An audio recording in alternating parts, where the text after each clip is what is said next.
السلام علیکم دوستو۔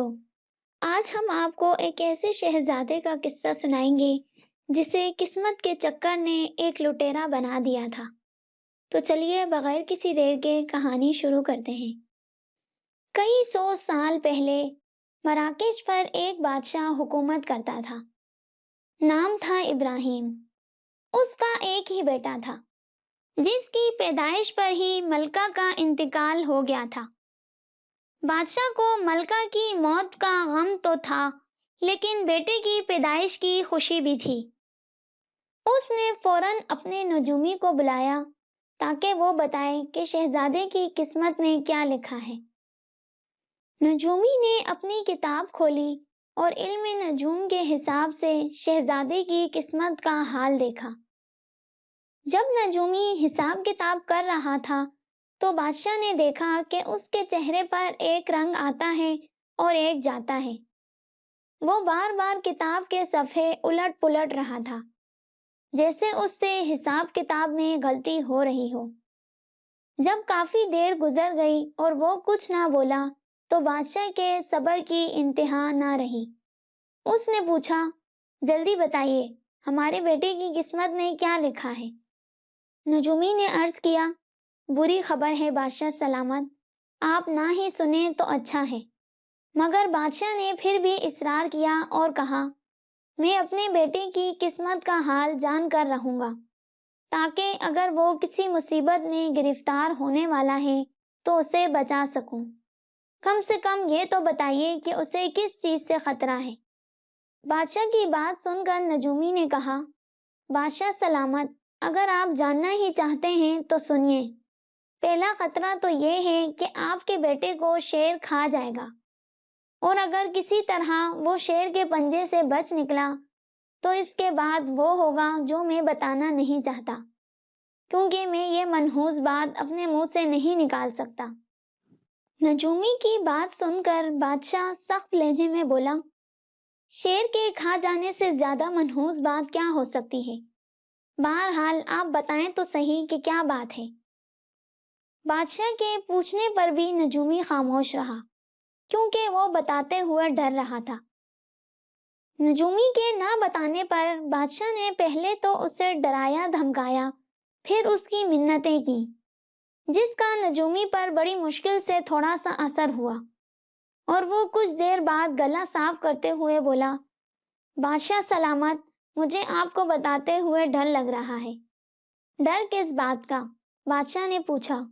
تو نجومی بولا، عالی جاں، اگر میں نے وہ سب کچھ بتا دیا جو ستارے کہتے ہیں تو مجھے ڈر ہے کہ کہیں آپ میری جان نہ لے لیں۔ نجومی کی بات سن کر بادشاہ نے کہا، نہیں، ہرگز نہیں، میں قسم کھا کر کہتا ہوں کہ تم جو بھی کہو گے صبر سے سنوں گا، تمہارا بال بھی بیکار نہ ہونے دوں گا۔ بادشاہ کی بات سن کر نجومی نے اطمینان کا سانس لیا اور بولا، بہت اچھا حضور، میں آپ کو سب کچھ سچ سچ بتاتا ہوں۔ ستارے کہہ رہے ہیں کہ اگر شہزادہ شیر کا نوالا بننے سے بچ گیا تو وہ آپ کو جان سے مار ڈالے گا۔ نجومی کی بات سن کر بادشاہ نے چپ سادھ لی۔ کچھ دیر تک تو نجومی کو ایسے دیکھتا رہا جیسے اسے کچھ سنائی ہی نہ دیا ہو۔ پھر دونوں ہاتھ آسمان کی طرف اٹھا کر دعا مانگی۔ دعا مانگنے کے بعد نجومی سے بولا، جو کچھ بھی ہو، میں اپنی اور اپنے بیٹے کی جان بچانے کی پوری کوشش کروں گا۔ لیکن اے نجومی، ستارے غلط بھی تو کہہ سکتے ہیں۔ بادشاہ کی بات سن کر نجومی نے کہا، ہاں، ستارے غلط بھی کہہ سکتے ہیں۔ نجومی نے بادشاہ کو خوش کرنے کے لیے کہہ دیا، ورنہ اسے یقین تھا کہ ستارے غلط نہیں کہہ سکتے۔ بادشاہ ابراہیم نے اسی وقت اپنی بدنصیبی کے ساتھ لڑنے کا فیصلہ کر لیا۔ اس نے محل سے کئی میل دور پہاڑ کی چوٹی پر ایک الگ تھلگ جگہ تلاش کی، جہاں انسان اور حیوان کسی کا گزر نہ تھا۔ پھر اس جگہ اس نے زمین کے اندر ایک تہہ خانہ بنوایا جس میں اس کا بیٹا رہ سکے۔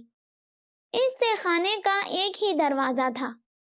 اس دروازے کو درختوں اور جھاڑیوں سے اچھی طرح ڈھانپ دیا گیا تھا۔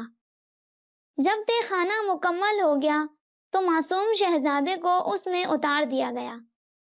اس وقت شہزادے کی عمر 1.5 سال تھی۔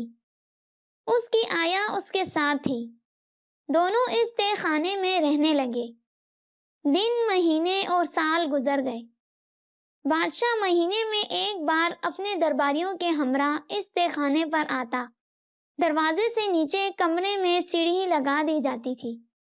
شہزادہ اور اس کی آیا دونوں اس سیڑھی کے ذریعے باہر آتے۔ بادشاہ بیٹے کو گود میں لے کر پیار کرتا اور دیر تک اس کے ساتھ کھیلتا رہتا۔ پھر ٹھنڈی آہ بھر کر آیا کو حکم دیتا کہ وہ بچے کو لے کر واپس نیچے چلی جائے۔ اس کے بعد وہ گھوڑے پر سوار ہوتا اور غمزدہ دل کے ساتھ محل میں واپس آ جاتا۔ یہی معمول چلتا رہا اور بادشاہ کا بیٹا 7 برس کا ہو گیا کہ ایک روز اتفاق سے شکاریوں کی ایک ٹولی ایک شیر کے پیچھے ادھر آ نکلی۔ وہ لوگ شیر کو گھیرنا چاہتے تھے اور شیر کہیں چھپ جانا چاہتا تھا۔ وہ دوڑتا ہوا اس جگہ پہنچا جہاں تہ خانہ بنا ہوا تھا۔ جو ہی شیر کا بھاری جسم غار کے دہانے پر اگی ہوئی گھاس اور جھاڑیوں پر پڑا، وہ تہ خانے کے اندر جا گرا۔ شیر جھلایا ہوا تھا اور اسے بھوک بھی لگی تھی۔ جب اس کی نظر شہزادے پر پڑی تو اس نے اس پر حملہ کر دیا۔ شہزادہ بے ہوش ہو کر گر پڑا۔ اس کا کندھا زخمی ہو گیا تھا۔ آیا اس کو بچانے کے لیے آئی تو بھپرے ہوئے شیر نے اس کی تکا بوٹی کر دی۔ شہزادہ تہ خانے کے فرش پر بے ہوش پڑا تھا۔ اس عرصے میں شکاری شیر کو تلاش کرتے ہوئے تہ خانے کے پاس آ پہنچے۔ یہاں آ کر انہیں پتہ چلا کہ شیر کے دھاڑنے کی آواز زمین کے اندر سے آ رہی ہے۔ انہوں نے نیچے جھانک کر دیکھا تو تہ خانے میں شیر موجود تھا۔ انہوں نے شیر پر پتھروں کی بارش کر دی، یہاں تک کہ اسے جان سے مار دیا۔ پھر انہوں نے رسے کی سیڑھی بنائی اور بڑی ہوشیاری سے تہ خانے میں اتر گئے۔ تہ خانے کی بناوٹ اور سجاوٹ دیکھ کر شکاری بہت حیران ہوئے۔ تہ خانے میں کئی کمرے تھے اور ہر کمرے میں قیمتی قالین بچھے ہوئے تھے۔ چھتوں پر فانوس لٹک رہے تھے۔ کمروں کو اتنے قیمتی سامان سے سجایا گیا تھا کہ پہلی ہی نظر میں پتہ چل جاتا تھا کہ یہ کسی شہزادے کا گھر ہوگا۔ شکاری ہر جگہ کی تلاشی لے رہے تھے اور جو کچھ اٹھا سکتے تھے اس کو لے جانے کے لیے باندھ رہے تھے۔ اچانک ان کو احساس ہوا کہ یہ عورت تو مر چکی ہے مگر بچے میں ابھی سانس باقی ہے اور وہ بے ہوش ہے۔ اس لیے وہ سامان کے ساتھ بچے کو بھی ساتھ لے گئے۔ اس طرح 7 برس کا شہزادہ شکاریوں کے ہاں پہاڑوں میں رہنے لگا۔ اس نے یہاں گھڑ سواری سیکھی اور جانوروں کا شکار کرنے میں مہارت حاصل کر لی۔ ان شکاریوں میں اچھے برے کی تمیز نہ تھی، اس لیے وہ بعض اوقات قافلوں پر حملہ کر کے ان کو لوٹ لیتے اور ان کے مال مویشی ہانک کر لے جاتے۔ ان سب کاموں میں بادشاہ ابراہیم کا بیٹا بھی ان کے ساتھ ہوتا تھا۔ شکاریوں کے ساتھ رہ کر وہ بھی ان جیسا لاپرواہ اور جسمانی طور پر مضبوط ہو گیا تھا۔ وہ نہیں جانتا تھا کہ وہ کون ہے اور کون اس کے ماں باپ ہیں۔ وہ تو شکاریوں میں شکاری تھا اور لٹیروں میں لٹیرا۔ ایک روز شام کے وقت شہزادے اور اس کے دوسرے ساتھیوں نے ایک قافلے پر حملہ کیا۔ اس وقت شہزادے کی عمر 21 برس ہو چکی تھی۔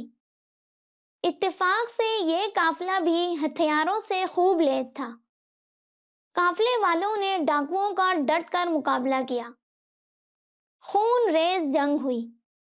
شہزادہ زخم کھا کر بے ہوش ہو گیا۔ اگلی صبح جب اسے ہوش آیا تو وہ تنہا تھا۔ قافلے کا کہیں نام و نشان نہ تھا اور اس کے ساتھی بھی کہیں نظر نہ آتے تھے۔ وہ مارے گئے تھے یہ اندازہ لگانا مشکل تھا۔ شہزادہ ہمت کر کے اٹھا۔ اس کے زخموں سے خون رس رہا تھا اور پورا جسم پھوڑے کی مانند دکھ رہا تھا۔ اس نے ارد گرد نگاہ دوڑائی تو دور دور تک کوئی نظر نہ آیا۔ آخر ہمت کر کے وہ اس راستے پر چلنے لگا جدھر سے ایک دن پہلے وہ اور اس کے ساتھی آئے تھے۔ اس کا خیال تھا کہ اس طرح شاید وہ اپنے ساتھیوں سے جا ملے۔ ابھی وہ زیادہ دور نہیں گیا تھا کہ اسے ایک شخص ملا جو کسی خزانے کا کھوج لگا رہا تھا۔ یہ کھوجی بھی عجیب قسم کے لوگ ہوتے ہیں، پگلے دیوانے سے، لیکن ان میں ایک خاص بات ہوتی ہے، وہ یہ کہ یہ لوگ اپنی دھن کے پکے ہوتے ہیں اور چھپے ہوئے خزانوں کی تلاش میں جنگل جنگل صحرا صحرا گھومتے رہتے ہیں۔ ان لوگوں کی مہمیں بڑی خطرناک ہوتی ہیں۔ دبے ہوئے خزانے کو نکالنے کے لیے انہیں زمین کو دور تک کھودنا پڑتا ہے اور کھودتے کھودتے یہ پاتال تک پہنچ جاتے ہیں۔ ان میں سے بعض کو دوبارہ اس دنیا میں آنا بھی نصیب نہیں ہوتا اور بعض اپنی عقل کھو بیٹھتے ہیں۔ بہرحال اس خزانوں کے کھوجی نے جب شہزادے کو دیکھا تو اسے روک کر پوچھا، کہاں جا رہے ہو؟ کہیں نہیں، شہزادے نے جواب دیا۔ کہاں سے آئے ہو؟ کھوجی نے پھر سوال کیا تو شہزادے نے جواب دیا، زمین کے اندر سے، اور پھر اسے اپنی ساری داستان کہہ سنائی، جسے سن کر کھوجی نے خوش ہو کر کہا، اوہ پھر تو تم میرے کام کے آدمی ہو، آؤ میرے ساتھ چلو، ہم مل کر خزانوں کا کھوج لگائیں گے۔ شہزادہ اس کے ساتھ اس کے خیمے میں پہنچا۔ اس خیمے میں وہ دونوں کئی دن رہے، کھاتے پیتے گپیں لگاتے اور پھر سو جاتے۔ آخر شہزادے کی صحت ٹھیک ہو گئی، اب وہ پھر پہلے جیسا طاقتور ہو گیا تھا۔ ایک دن دونوں خزانے کی کھوج میں پہاڑوں کی طرف روانہ ہوئے۔ وہ گدھوں پر سوار تھے، کھوجی آگے آگے تھا کیونکہ وہی ان رستوں سے واقف تھا۔ آخر یہ دونوں ایک پہاڑ کی چوٹی پر پہنچ گئے۔ ایک خاص جگہ پر رک کر کھوجی نے جیب سے نقشہ نکالا، غور سے دیکھ کر ارد گرد نگاہ دوڑائی، ہر طرف گھوم پھر کر دیکھا، اور پھر اسے تسلی ہو گئی کہ وہ ٹھیک جگہ پہنچے ہیں تو اس نے اپنی چھڑی زمین میں سیدھی گاڑ دی اور کہا، یہاں کھودو۔ پھر دونوں نے مل کر زمین کو کھودنا شروع کر دیا۔ اچانک ان کی کدالیں ایک پتھر سے ٹکرائیں۔ یہ پتھر ایک بہت بڑی سی چکی کی مانند تھا۔ دونوں نے خوب زور لگا کر پتھر کو ایک طرف ہٹایا تو نیچے ایک کنواں نظر آیا۔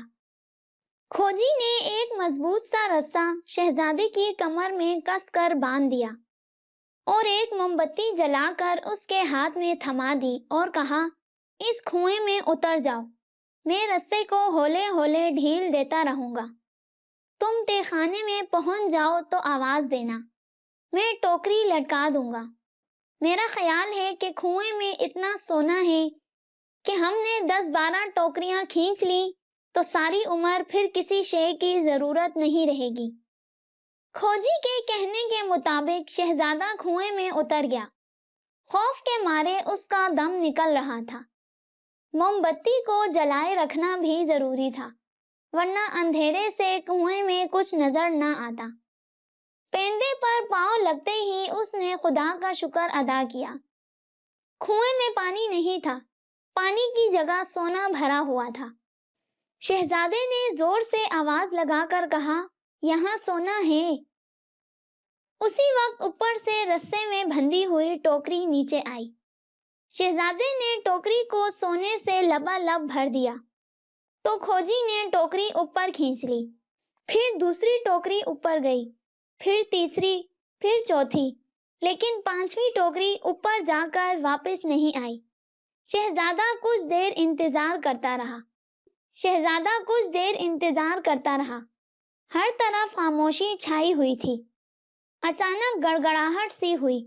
اب شہزادہ مکمل اندھیرے میں تھا کیونکہ کنویں کا منہ بند کر دیا گیا تھا اور اس کی موم بتی بھی بجھ چکی تھی۔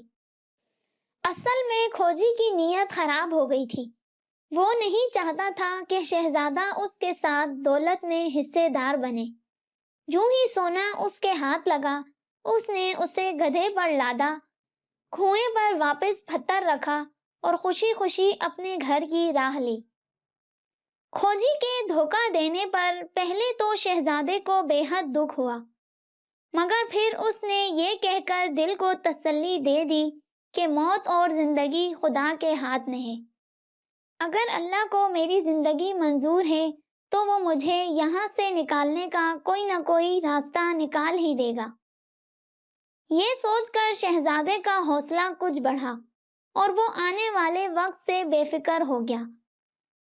اندھیرے میں آنکھیں پھاڑ پھاڑ کر دیکھتے ہوئے اچانک اس کی نظر ادھر پڑی جدھر اس کے خیال میں کعبہ تھا۔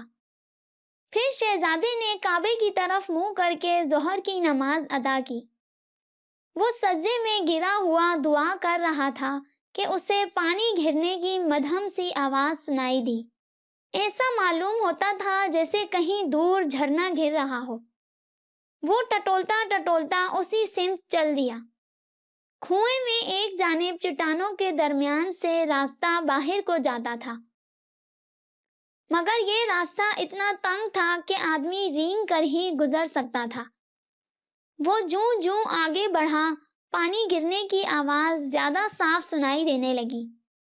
آخر وہ اس جگہ پر پہنچ گیا جہاں سے چشمہ پھوٹتا تھا۔ یہاں سخت سردی تھی، ایسا لگتا تھا کہ ساری سردی یہیں سے نکل کر پہاڑوں پر پھیلتی ہے۔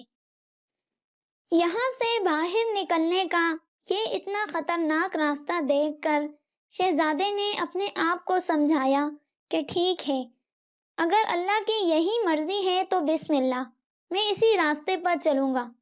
زندگی اور موت تو ویسے بھی اللہ کے ہاتھ میں ہے۔ یہ کہہ کر وہ بے جھجک پانی میں کود گیا۔ پانی کی تیز لہریں اسے کہیں سے کہیں لے گئیں۔ اندھیری اور لمبی سرنگوں میں سے ہوتا ہوا وہ ایک ایسے سفر پر جا رہا تھا جس کے متعلق اسے کچھ معلوم نہ تھا۔ پھر اسے اپنے سامنے روشنی نظر آئی اور یوں لگا کہ وہ اب چٹانوں سے نکل کر ایک خوبصورت ہری بھری وادی میں بہہ رہا ہے۔ اس وادی میں پہنچ کر شہزادے پر دھوپ کی گرم کرنیں پڑیں تو اسے کچھ ہوش آیا۔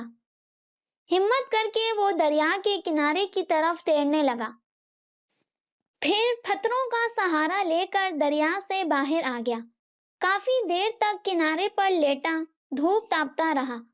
سورج کی گرمی سے اس کے جسم میں طاقت آ گئی تھی اور کپڑے بھی سوکھ گئے تھے۔ اب بھوک نے اسے ستایا تو وہ آہستہ آہستہ دریا کے بہاؤ کے ساتھ چلنے لگا۔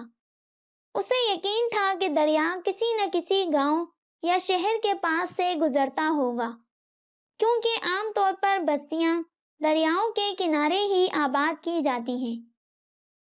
اسے زیادہ چلنا نہیں پڑا، تھوڑے فاصلے پر اسے چند خیمے نظر آئے۔ خیمے میں رہنے والے لوگ شہزادے کو کچھ عجیب سے لگے۔ وہ شہزادے کو دیکھ کر بالکل خوش نہ ہوئے، لیکن جب شہزادے نے انہیں یہ بتایا کہ وہ کس طرح موت کے منہ سے بچ کر آیا ہے اور دنیا میں اس کا کوئی نہیں، تو ان کو اس پر رحم آ گیا۔ انہوں نے اسے کھانے پینے کو دیا اور اپنے پاس رہنے کی اجازت بھی دے دی۔ جوں جوں وقت گزرتا گیا وہ لوگ شہزادے کے دوست بنتے گئے۔ بہت دنوں بعد شہزادے کو پتہ چلا کہ ان لوگوں نے شروع میں اسے کیوں ناپسند کیا تھا۔